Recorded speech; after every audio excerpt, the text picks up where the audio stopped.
Hi everyone, so I'm having a look at week 3 at the moment and I'm on 3.3 and I was having a look at the 16 different skills on a scale of 1 to 10.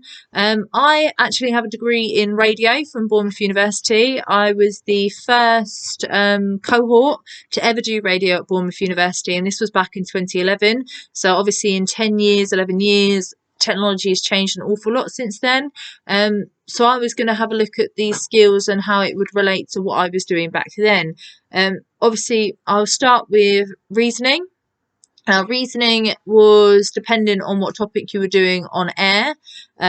You did have to have some sort of reasoning because you had to work alongside the producers to do, obviously, the show and to be the host of the show.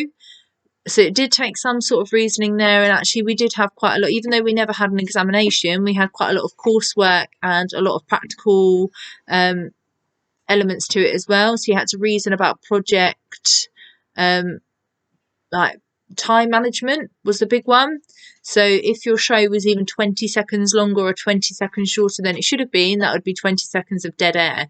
Now, I don't know if you've ever sat and listened to nothing for 20 seconds. It ends up sounding a lot longer. So it was very much about reasoning with programmers, reasoning with tech, and reasoning with your hosts. I preferred the producing side of things in the end, but I did do a little bit of hosting myself. So it did rely a lot on reasoning in that way, but actually not so much on academic paper. So it wasn't so much writing things down. So in reasoning, I would say verbal reasoning and communicating with others was quite high. I'd say that was probably about a 7. Reading comprehension, it was radio. A lot of the time it was listening to archived material. You still had to do a lot of comprehension. I did a lot about Derek McCullen. I think that was his name. Bearing in mind this was 11 years ago.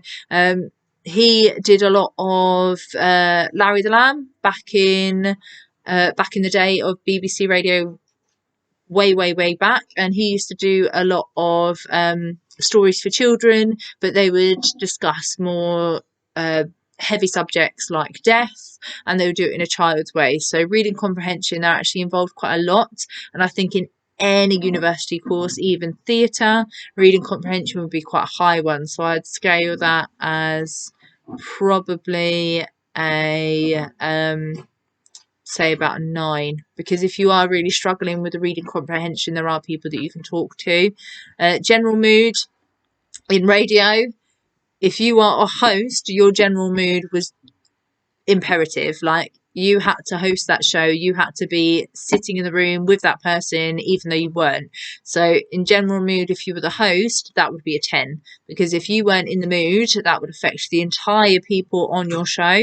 And that would be it, basically, especially if it was live. Pre-recorded's not so bad because you can keep re-recording it, but live, no, that general mood was really high. Production side of things, general mood, again, I'd say it was a bit lower, but you still had to have that positivity because you were the one driving the host quite often and being the voice in their ear, so I'd say that was more about 6.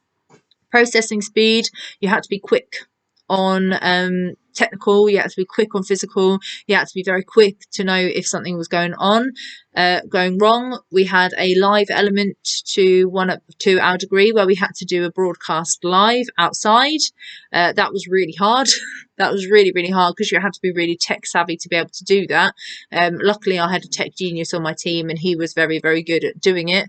But you had to process that information really quickly. You had to process what was going on around you, especially if you were doing a news broadcast.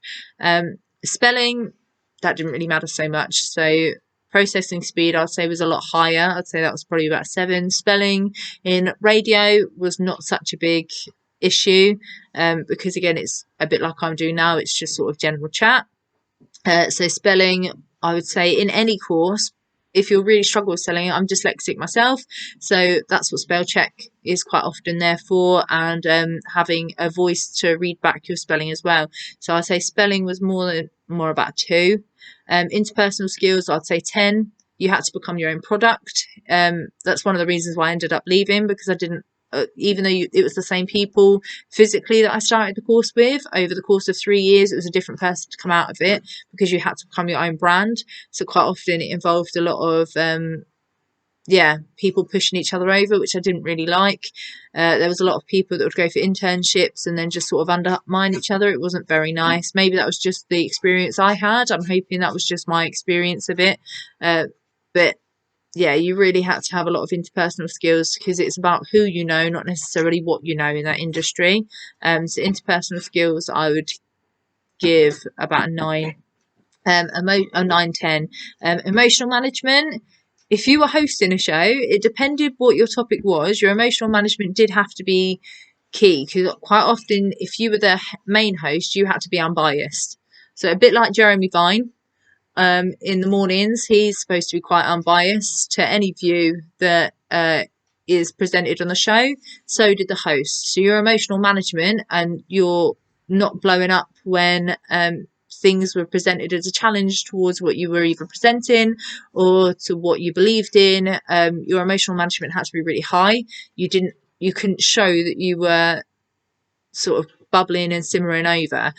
So emotional management on air was, I would say, really high. But actually, when you're off screen, as long as you get the support that you need, and that you understand when you do need a bit of extra support, I would say emotional management off screen, off the show, was a little bit different, and wasn't as essential to when you're hosting. Science knowledge, again, if you're doing a science show, you need quite a bit of science knowledge. And actually, a lot of the technical stuff did have a scientific element, because we were working with electronics. But I would still put that under 5, just because it's more technical than scientific, like biology and physics, unless you were doing a specialism on that in your show. Interpersonal skills is on there twice. Spatial ability, again, if you're in a studio, it wasn't so bad. You could record a show from home. Quite often I pre-recorded programs, edited them together. It was that spatial ability, a spatial ability in program timing, and making sure that all of the elements that you've said at the beginning of the show were completed within that show. My friend and I used to do an hour-long show called Evolution. Sometimes it would be 2 hours if the lady either before or after us weren't available. We would pull apart bands bit by bit, but because we had that set structure, we had to hit certain songs at certain times, or the rest of the show would either drain away or you'd end up with dead air. And yeah, so spatial ability on timing was really imperative. Language, really high. You've got to be able to talk. You've got to be able to present your case without body language. So language in radio, I would say, is 10. Is one of the most important skills that you have to have, because you can't mime on radio. You can't, there's no video links. There is a bit more now, but most of the time it was reliant on your voice. So you needed to be able to present that language clearly and concisely to be able to get your point across. Numerical ability, as long as you knew times, you were fine. So numerical ability, I would put that down as like a 2. Stress management, you had to be good at it. I would say that was about a 6, because a producer would have more stress management, I'd say, than a host, because the producer is the person that it came down to. So if your host's not doing their part and the show's overrunning, it would still come down to the producer to nudge it into the right direction, even though the producer's not necessarily on the air. So stress management in that way, and learning to deal with things that are unexpected. Stress management, I'd say, was about 6, 7, because if you let it get to you, then you're letting it affect the show, which is then affecting your listeners. Perception, appraisal, and expression of emotion. You did have to express your emotions. You did have to be very good at verbalizing what it is you wanted to say, but you also had to be, as I said, non-biased. So quite often you had to be non-biased, unless your show was about a certain topic that you'd pre-arranged. Appraisal, again, you have to be willing to listen to constructive criticism and act upon it. Some days you're going to have great days on air, other days you're not. Some days you're going to have great days in the studio, other days you're not. But it is about teamwork. You cannot just, I mean, you can podcast now, but if you're doing something like the BBC, you can't just go into the studio, rock up, do whatever you want and go home, which was not a shock, but a bit of a shock, because when I did hospital radio, you could rock up, do what you wanted and leave. So when it came to coming to the uni and learning all of the, like we don't have a wave on air and learning all of the restrictions and stuff, it did take a team effort to be able to continue with that. So I'd say that that was probably about a 7. Mathematics, again, time. As long as you knew time. If you were doing a show on maths, obviously you'd need that to be quite high. But again, as long as you knew time and timings, then that was okay. And quite often it would be given a warning by the producer in your ear anyway. And vocabulary, I would say, would be about a 10, because again, with language, you need to be able to convey that you're talking to somebody even though you're not with them. So you're not reliant on body language, you are reliant on your vocabulary and your ability to express yourself without your